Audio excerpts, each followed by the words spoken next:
तमाम दोस्तों को अस्सलाम वालेकुम। आज एक दफ़ा फिर आपके सामने मियाँ शफीक हाज़िर हूँ। आज मैं कौम को मुबारकबाद देना चाह रहा हूँ कि कल की डेट में जो इस नाअहल, नाकाम और अवाम दुश्मन गवर्नमेंट के ख़ात्मे के लिए जो पहला कदम उठाया गया है, तहरीक अदम एतमाद अपोजिशन जमातों की तरफ से जमा करा दी गई है। ये बड़ी खुशाइंद बात है कि कम से कम कदम तो उठाया गया पहला।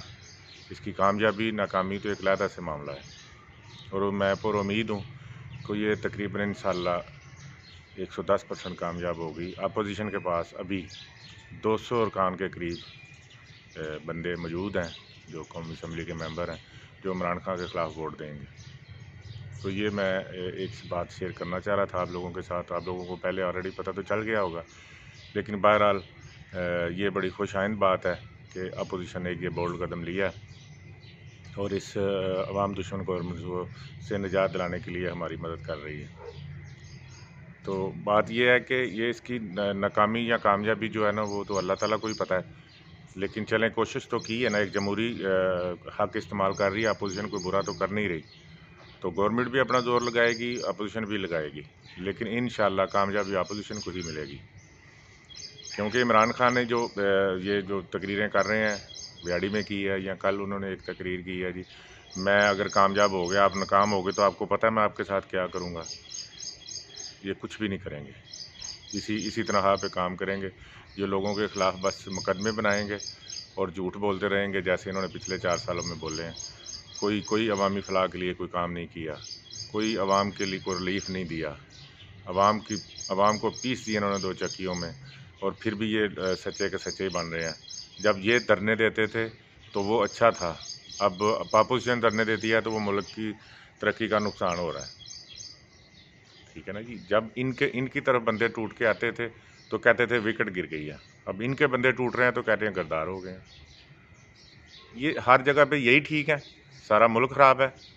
और ये जो इन्होंने नीचे जो अपनी एक पौध जो नई नौजवान नस्ल को इन्होंने गुमराह करके इमरान खान ने बदतमीज़ किस्म की ये नस्ल पैदा कर दी है नीचे। ना किसी को बोलने का पता है, ना किसी को बात करने का तरीका आता है, बस गले पड़ते हैं लोगों के। देखते हैं भाई आप कितने साल और मज़ीद रुक सकते हैं। ये जो आप बोल रहे हैं ना कि मैं 28 तक रहूँगा, 28 तक तो आपका नाम निशान भी नहीं रहेगा। अगर आप तहरीक अदम एतमाद जीत भी जाते हैं किसी वजह से, कोई मैनेज हो भी जाता है, तो फिर भी आप क्या करेंगे? इसका क्या फ़ायदा होने वाला है आपको? आपकी तो ऑलरेडी अक्सरियत है असम्बली में। ये तो अपोजिशन का एक बोल्ड स्टेप है कि उन्होंने आपको चैलेंज किया है। तो इसमें क्या बुरा हो जाएगा? अगर आप भी जीत जाएंगे तो क्या कर लेंगे लोगों का? ये एक जमहूरी हक़ वो इस्तेमाल कर रहे हैं। आप मेरे ख़्याल में आपको शिकस्त नज़र आ के ना, तो आप अपना ना बिल्कुल ही उस रवैये पे आ गए हैं जैसे कुछ शिकस्त खुर्दा लोग होते हैं। तो वो बातें फिर ऐसी करते हैं, लोगों के ऊपर इल्ज़ाम लगाते हैं। अपने पास कोई बात करने की नहीं होती। हालांकि आपको ये बातें करनी चाहिए कि बोलो कि मैंने ये तरक्की दी है, मैंने ये मनसूबे दिए हैं, मैंने वो किया है, मैंने अवाम की फ़लाह के लिए ये काम किया। इन बातों पर, इन चीज़ों पर तो कभी आपने बात नहीं की। बस आप ये कर रहे हैं कि मैं उसको उड़ा दूँगा, उसको अंदर कर दूँगा, उसको बाहर कर दूँगा, वो कर लूँगा, ये कर लूँगा। तो अभी आप चौधरी साहिबान के घरों में जा रहे हैं और उस एमकेएम के घर में जाने लगे हैं आज आप, जिसको आप कहते थे कि ये गद्दार वतन है। कोई है एथिकेट आपके पास कि आप इन बातों को जस्टिफाई कर सकें? या कोई भी आपने जो नारा लगाया था आम इलेक्शन में, तो कोई भी एक भी पूरा करने की कोशिश की है? वो किधर गए हैं? वो 50 लाख घर, 1 करोड़ नौकरियां, और लोग जो पाकिस्तान के बाहर से आके पाकिस्तान में नौकरियां करनी थी लोगों ने, वो किधर गए हैं? अभी आपकी खारजा पॉलिसी यहाँ तक गिर गई है कि आपने जो दौरान जंग रूस का दौरा भी मुलतवी करना पसंद नहीं किया। वो दौरा कर दिया और वापस आके यूरोपीय यूनियन पर आपने हमले शुरू कर दिए हैं, और उसके भी फॉल आउट आपको मिलेंगे आप। आहिस्ता आहिस्ता आपको पता चलेगा कि आपकी खारजा पॉलिसी कितनी नाकाम और मुल्क पाकिस्तान को कितना नुकसान हुआ इसका। ठीक है जी। तो ये मैं अपनी आवाम से ये गुजारिश कर रहा हूँ, जो इनके पैरोकार हैं, उनसे भी ये गुजारिश है, कुछ होश का नाखुन लें कि ये मुल्क की क्या तबाही करके ख़त्म करके ही आपने सांस लेना है। इसके बारे में कुछ सोचें। आप इमरान खान की पार्टी को ज्वाइन किया हुआ है, उसका कोई मज़हब नहीं है जिसको आपने ज्वाइन कर लिया, खुदा न खास्ता आप उससे पीछे नहीं हट सकते। जो गलती की है उसको माफ़ी मांग के अल्लाह से वापस आ जाएं। तो ये इमरान खान तो जा रहा है और इंशाल्लाह जाएगा। अभी बुज़दार को ये लोग पीटीआई वाले कह रहे हैं जी बुज़दार को तो अभी हट जाना चाहिए। तो पहले 4 साल आपने क्यों नहीं कहा कि हट जाना चाहिए? पहले ही अगर वो ठीक था तो अभी कैसे ख़राब हो गया? ये इस तरह से आपका काम नहीं चलेगा। ठीक है जी। तो बाकी मुस्लिम लीग नून का ये बोल्ड स्टेप है।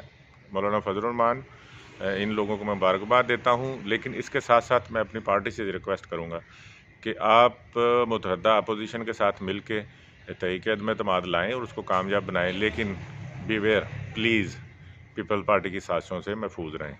पीपल पार्टी की साजिशों पे ध्यान रखें। अभी भी उन्होंने रिसेंटली अभी 1 हफ़्ता पहले बहुत बड़ी साजिश कर रही थी नून लीग के ख़िलाफ़ पीपल पार्टी और ज़रदारी मिल के, तो उससे तो अल्लाह ताला ने बचा लिया आप लोगों को। नवाज़ शरीफ की मतलब ज़ीरक सियासत ने उससे बचा लिया, मुल्क को भी बचा लिया, बल्कि पार्टी को भी बचा लिया कि ये अगर परवेज़ लाई को वज़ीर आला बना देते तो ये वाइप आउट होने वाला था ये सारा कुछ। ये बहुत अच्छा इक़दाम है नवाज़ शरीफ का, मैं इसके लिए उसको सैल्यूट करता हूँ। और ये अवामी राय जो है ना उसके उन्होंने उसके अवाम की नब्ज़ पे हाथ रखते हुए परवेज़ लाई को रिजेक्ट किया वज़ीर आला के तौर पे, और अभी वही बात पीटीआई भी कर रही है कि परवेज़ लाई वज़ीर आला नहीं चाहिए। ठीक है जी। तो इन्होंने ये सारा कुछ ये जो सारे ड्रामे कर रहे हैं कि जी मैं ये कर लूँगा, मैं वो कर लूँगा, जो ना तो आपने पिछले 4 सालों में कोई करप्शन किसी की पकड़ी है, ना आइंदा कोई पकड़ेंगे, क्योंकि आपका मकसद ही नहीं है।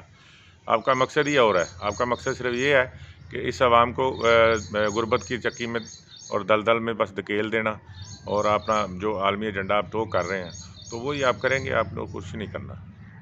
तो बराए मेहरबानी दोस्तों, सब दोस्त इस बात पे गौर करें कि अगर ये स्टेप हो गया, ये अपोजिशन ने स्टेप ले लिया, तो इसका बराए मेहरबानी साथ दें, और महब वतन जो अरकान मेंबरान असम्बली हैं वो भी इस बात पे गौर करके अपोजिशन का साथ दे के इस गवर्नमेंट से नाअहल, नाकाम और इल्ज़ाम तराशी वाली गवर्नमेंट से आवाम को निजात दिलाएँ, और मुल्क पाकिस्तान का मिलकर इसकी तरक्की के लिए सारे काम करें, और इनसे बहरहाल जान छुड़ाएँ।